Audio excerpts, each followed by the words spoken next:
Hey guys, Tom here from Fitness Consulting. In today's video, what I want to do is talk about two main things.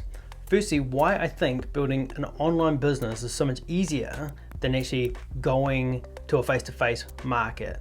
Now, it really comes down to like the cost of creating an online business versus the expense of doing a face-to-face setup. So if this here represents months, so let's go 1 month, 3 months, 6 months, and then say 12 months.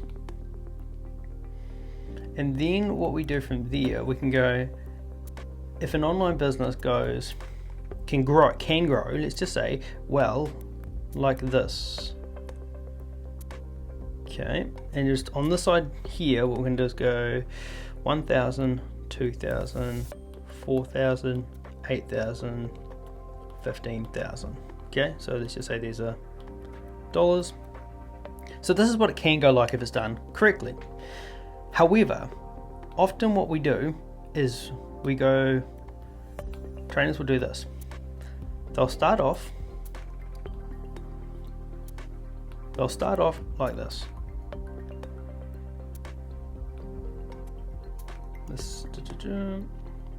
They'll start off and they'll go up, down, up, down, up, down, quit. And the reason they do this is because once they've figured out how to get a client, they don't do the same actions over and over, and you can see how that can create a problem over time. So what we have to make sure is the actions that we're doing is continually growing. Because if I was to remove this for a second and go, let's just remove these and go, have that line still there, but let's just say this is actually how it can work if we use the proper leverage and scaling. It can increase like this and then have a hockey stick one here if we were to implement ads at say this $4,000-$5,000 a month mark, because that's already shown us that what we're doing works. So we know that we have a product that our clients are looking for, and we know that we've got an offer that our clients actually want. But instead, what will happen is people will try to launch ads too early or try to get VA because they don't want to do outreach and posting. So what they'll do instead is they might get a client on, drop below negative, come up, drop below negative, drop below negative, out here. And in some cases, this trough may come right down because they've invested $2,000 to $3,000 in ads. So people can look at this and go, all right, so what am I supposed to do to actually grow the business? So if we have a look at this and go, let's have a look at another sheet.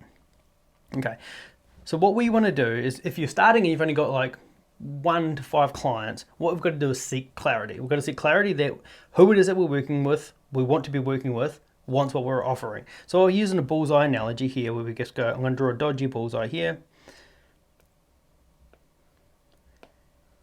Okay, and we just go, if we think about this bullseye as being, this is where the money is. This is where we need to be hitting with our content, with our messaging, and with conversations that we're having with people, all need to be in this general area. So to do that, what we need to do is still take stuff to market. So if we're to take things to market, we are most likely going to, like say, let's just say we're trying to hit a bullseye, so we're taking something to the market and we're throwing it out there to see what sticks. Let's just say firstly, we hit here, secondly, we hit here, and we constantly keep improving from feedback until we get in here in the middle. But again, instead what people start doing is they take Facebook ads, or use Facebook as an example, but they take ads to add flame or fire to something when there is no flame. They're adding fuel to a fire that does not exist. So what that does is just goes, here is a massive amount of money that missed the target. You can see we're still miles away from the target. But what happens is, if we can get this right and go, okay, well, now we know because we've got close to this bullseye. Now what we can do is start shedding massive amounts of money to the right people. Right message to the right people equals growth. So hopefully that was helpful, and hopefully that made sense. But it's the key thing here is like, we have to make sure that what we're doing is to the right market. If we keep missing the market, and I harp on about this a lot, but it's one of these things that I just see people trying to progress too early with something that no one wants. And you're never ever going to grow a business selling something to someone that people don't want. So hopefully this is helpful, and I'll see you in the next video.